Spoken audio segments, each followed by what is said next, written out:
Welcome to Load the Backs. We are back quicker than normal. It's a quick turnaround show here, Monday evening. Wolves Nuggets tonight for all my Wolves fans out there. Big game 2, no Rudy Gobert.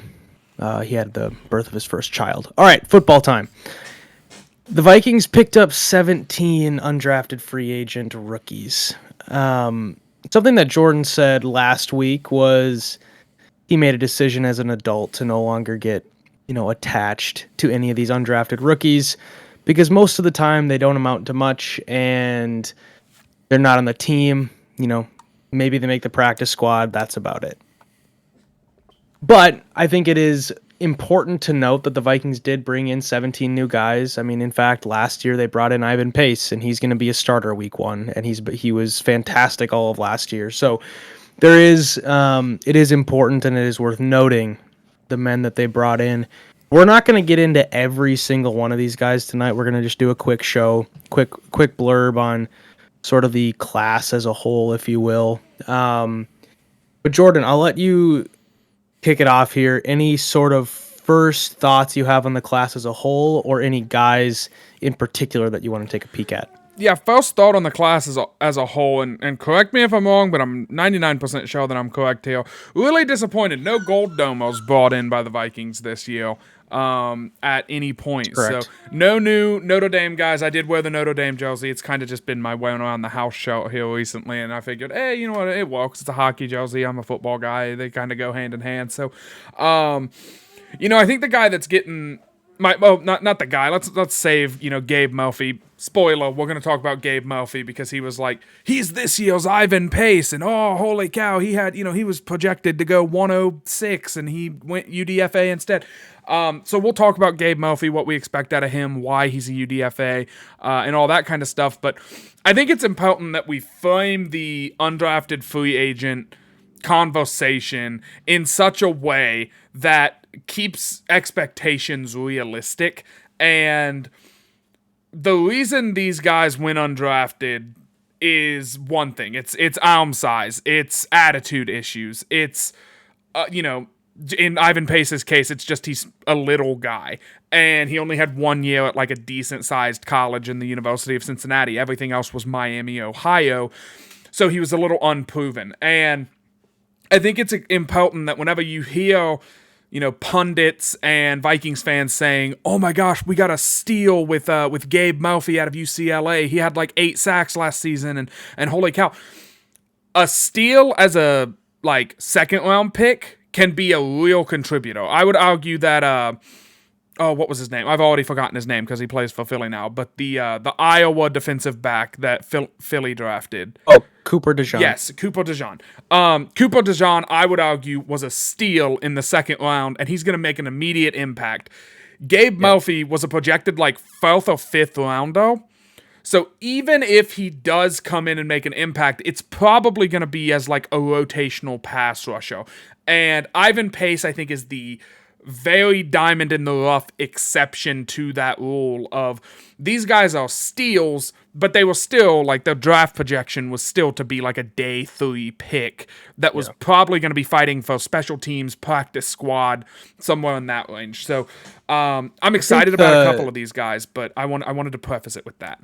Yeah, I was just gonna say I think the Andre Carter II signing last year sort of is a good example of this, where we were excited that they got in Carter out of Army. He was this big, muscly, super tall edge rusher. He actually saw the field last year. Him and Pace were, 2 UDFAs who saw the field, but Carter didn't make really any impact other than just being a body out there. So he's sort of a good measuring stick of yes, we sort of stole him. He was, everybody was excited about bringing in Andre Carter, but in terms of on-field impact day 1, it wasn't much. So a couple guys you want to talk about, Jordan, go ahead. So let's kick off with Gabriel Murphy, and I think we're only going to talk about 2, at the most 3 guys tonight. And we're not digging into a ton. No. There's 17 of them, and we're not even going to name all of them because a lot of them are going to be, practice squad guys. Maybe one of them will Jake Browning, have a career elsewhere later in their career, something like that. But Gabriel Murphy is the guy who everyone is saying, oh, this is the Ivan Pace pick. This is the pickup. This is the guy who's going to make impact year one, and he's going to be, maybe a Pro Bowl level player later down the line in his career with the Vikings. And the Vikings paid a pretty penny for him as well. He was the number one, like, UDFA prospect, if you will. Coming out of UCLA, I believe he had 7 or 8 sacks last season. He had a lot of production. He's a really good pass rusher, just straight up. I mean, like, I looked at Gabriel Murphy in my draft process. I like what I saw out of him. I do think he should have been a day 3 pick. The problem with him is, similar to Ivan Pace, well, kind of similar. Gabe Murphy has, like, T-Rex build, where, he's like a normal sized guy, and then he's got these really tiny arms. And so, analytics and statistics and history say that if you're a pass rusher and you have, like, really short arms, you don't do well in the NFL. So he goes undrafted, and the Vikings say, well, he figured out a way to, get production in the Pac-12 last season. Maybe he's the exception to the little arms can't have success rule. So I love the pickup of Gabe Murphy. I want to know what you think of it coming out of UCLA. Do you think he can translate that production, or do you think he was just bullying some of the bad Pac-12 O-lines that, kind of on like a spread system and all that kind of stuff? Yeah, I mean, I think there's some of that, but I also think there's probably something to note that even if the Pac-12 has bad O-lines and they are running a spread system, that probably means that the offenses are probably getting the ball out quick and they're not allowing the quarterback to hold on to the ball too long, which would honestly lend itself to fewer sacks. So if you look at it from that perspective, and he's able to get eight sacks at UCLA in one season, that's something. And I think also just the general amount of excitement, not even just from the Vikings fandom or fan community about this guy. It was sort of like a nationally recognized, oh gosh, the Vikings did it again sort of thing. So I think there's, warranted excitement there. And to your point, I mean, we can't get too excited about UDFAs. We don't even get that excited about most of the draft picks because we kind of know draft picks in the later rounds are hit or miss as they are. So, I think someone that I want to touch on too, though, obviously Gabe Murphy, exciting. We're gonna keep our eyes on him throughout camp here. But I think one on the opposite side of the ball, Doug Nestor from West Virginia, he was an offensive lineman. I think it's just of note, he allowed 0 sacks in 2023. And I think that's important because you're not going to bring in a bunch of offensive linemen, which the Vikings did. They brought in 4 offensive linemen, into a room that already has a couple of the best tackles in the NFL. If they're not going to be potential, contributors or competitors for maybe some fringe spots. So the Vikings see the need to bolster the offensive line always. Kind of like cornerbacks. You can never have too many offensive linemen. And the Vikings brought in 4 of them in this UDFA class, along with... how many did they pick in the draft? Just 1? No, they picked 2 because they got an interior guy and then they got the Oklahoma tackle, who also was really good. Yeah, so, I mean, 6 new rookie offensive linemen.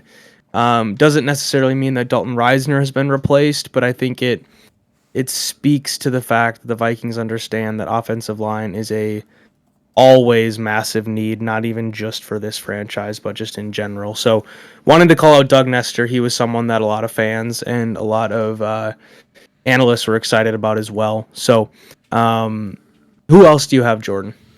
Yeah, I'm pulling up some notes on a couple of the guys just so that way we have a list here. But obviously, like I said, Gabe Murphy is he's the marquee UDFA. But a guy that I'm not going to get my hopes up super duper high about, but I am going to bring up here is Bo Richter.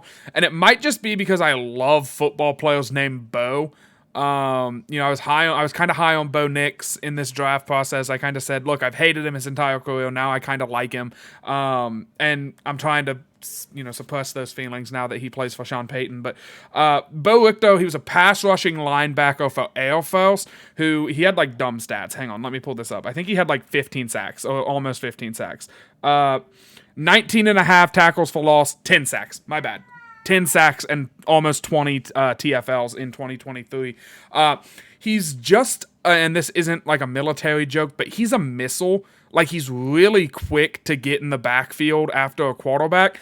And so if he does find himself as like a special teams, maybe gets a snap or two, a couple of snaps in a game type situation, I think Brian Flores could use him as a weapon. And this is me getting very into my like Madden general manager mode where I'm like, oh, let's just get the 62 overall guy and cheese the game. Lichter's quick, and he's like NFL quick.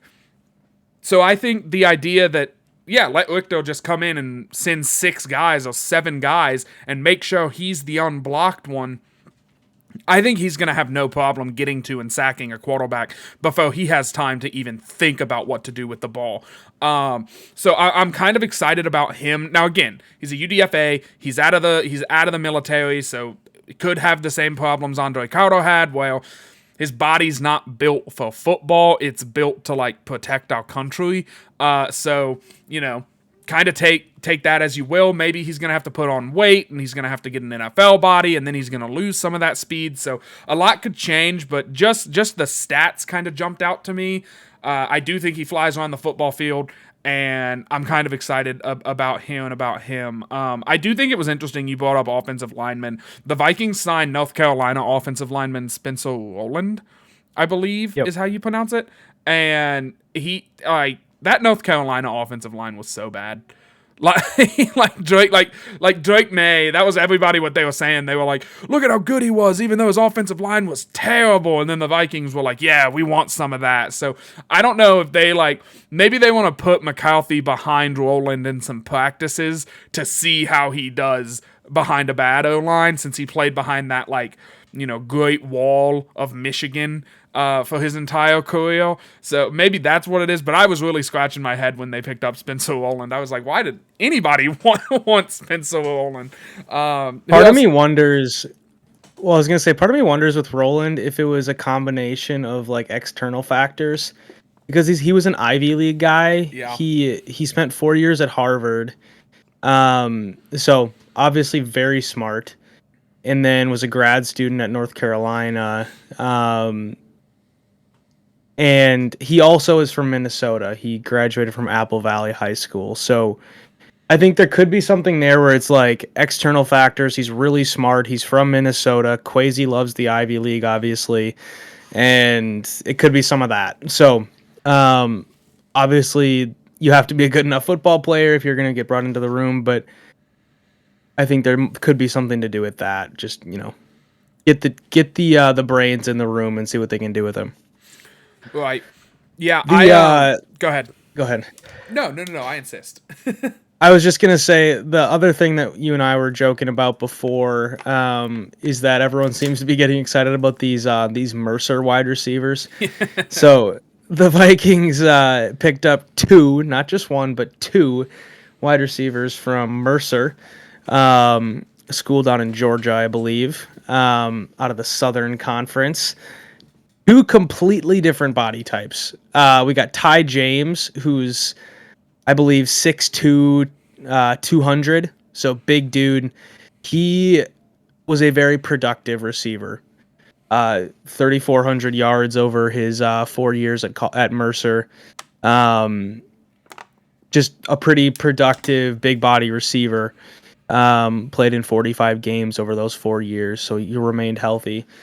The other guy, Devron Harper, completely different. 5'9", 170. So he's a tiny little speedster. He was a very electric return man. He had 1 kick return, 3 punt return touchdowns in his 3 years at Mercer.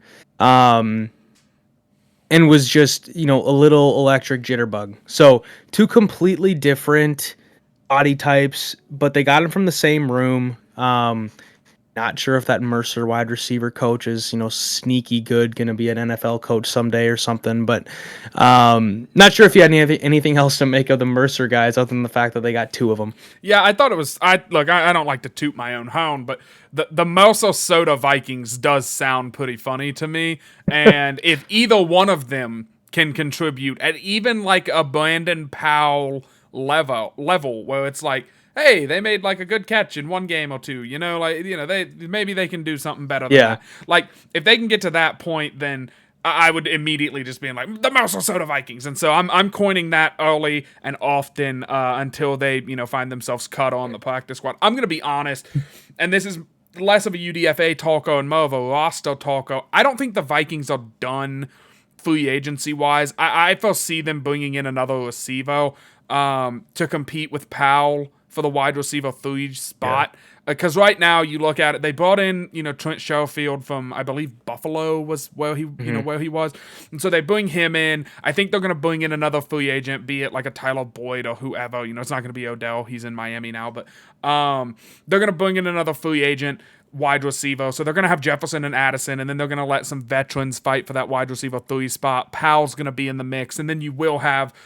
Shelfield, Powell, that veteran, kind of walking out the bottom of the receiver room. So I don't foresee that. And then we have, Wong Wu, who's going to be like the town guy. So I just don't see maybe like a practice squad thing. And like I could see Devon Halpo walking his way, because I don't think, Wong Wu is getting an extension for his return duties. He's not that electric of a returner.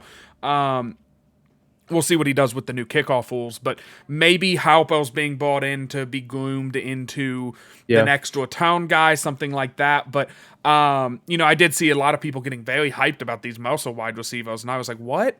Like, them? That's who we're getting excited about?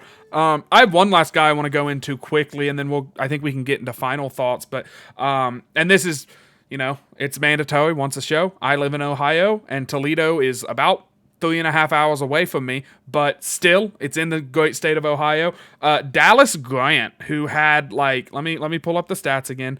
I believe 115 tackles this season. He is, I think, a pretty decent linebacker, and that Toledo team was like sneaky good. They won't Cincinnati from a few years ago, like small school that should have been in the CFP, but they were good. They competed for the MAC. They made a bowl. I believe they lost that bowl, but don't hold me to that. Grant, he ran like a 4.5. He's a quick guy. He's good in coverage. He's aggressive against the run. He's a willing tackler. He just played at a small school, and he's going to have the small school things that you have to get over. And I look at him in a similar way that I looked at Ivan Pace. He's bigger. He's 6'2", 224. So I look at him like I looked at Ivan Pace, where I'm like, hey, this guy could be a contributing linebacker in like a year or two. He just needs some development. Pace just happened to be like NFL ready whenever he hit the league. I don't think, my bad, I said Grant. It's Gant, not Grant. So that's my fault. But Dallas Gant, I think has a good chance to develop into a really quality special teamer, maybe even see some playing time. He could just be a depth linebacker piece because I still have some questions about the linebacking position for the Vikings. So that's kind of my last guy I'll point out that I think was some solid value in this UDFA class. And I don't know if we said this at the top of the show. I know we said, we got the number 1 UDFA. Again, it seems like since Kwesi's been here, the analysts all agree the Vikings have won the UDFA jackpot, or they've won the signing period. So we'll see if that again pays off into getting a starter or two, or some really good depth from this pool. But I'll pass it off to you to get any final, not final thoughts, but just final thoughts on this topic, and then I'll give final. We'll do the ending of the show like we've done a million times. Yeah, I mean, I think the only other thing to note is just, and Vikings.com actually pointed this out too, so I'm kind of stealing a little bit from, I don't even know who wrote the article, but I'll credit that person, Craig Peters. He's the editor at Vikings.com.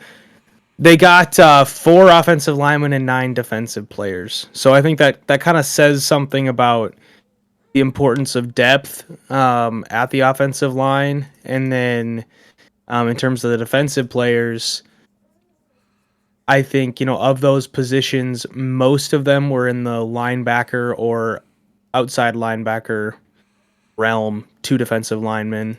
But positions of need, right? I mean, the outside linebacking edge room has more now after the draft and after some of the free agent signings like Van Ginkel and Grenard, but there's still depth needs there. There's still going to be, I mean, you want to bring in guys to compete with the likes of Patrick Jones and um, the fringe guys, even like Brian Asamoah. We were excited for him to maybe take a leap, and he never really got healthy last year.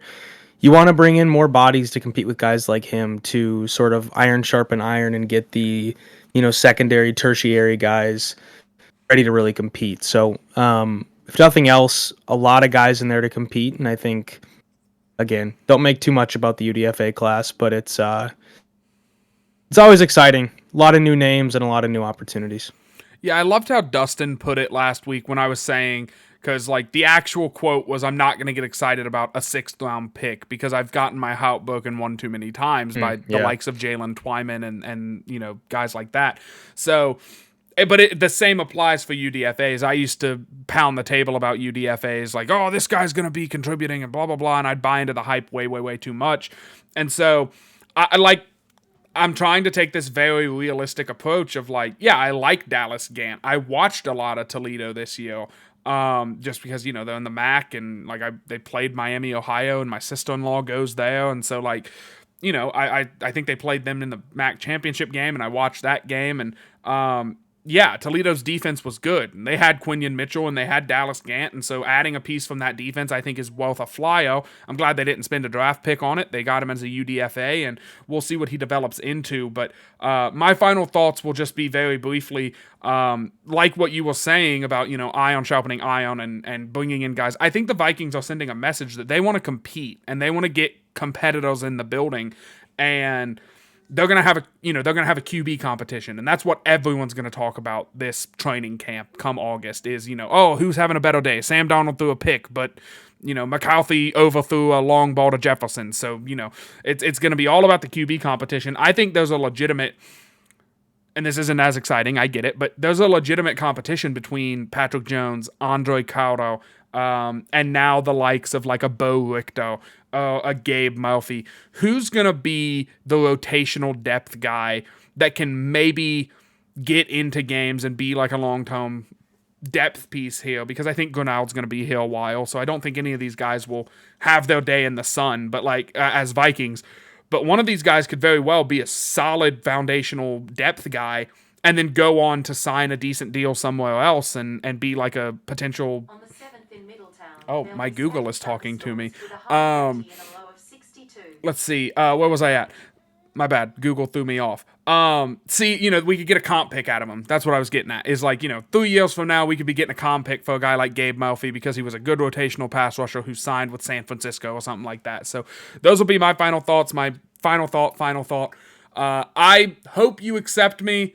I'm an Anthony Edwards guy now. I'm bought in 100%. I want the Wolves poster. I want it all. I want him and JJ to recreate the KG Randy Moss thing. I'm all in on the Timberwolves. I've sold my soul. I used to be a Trae Young guy. I buy into hype really bad. Now, it was whenever he was like getting spit on by the Knicks fans, but he was still like balling out a couple years ago, so I was all in on that. I'm now all in on Anthony Edwards. I'm staying up. The game starts in an hour. That's 10 o'clock Eastern for me, and I'm going to stay up and watch the whole dang thing and wake up at, 6 o'clock tomorrow to go to work and be miserable. But I'm going to watch Ant-Man do something special because golly is he special. So that's my final thought. I had to slip some basketball in. It is the beginning of May. I have to. So I'll let you take us home now.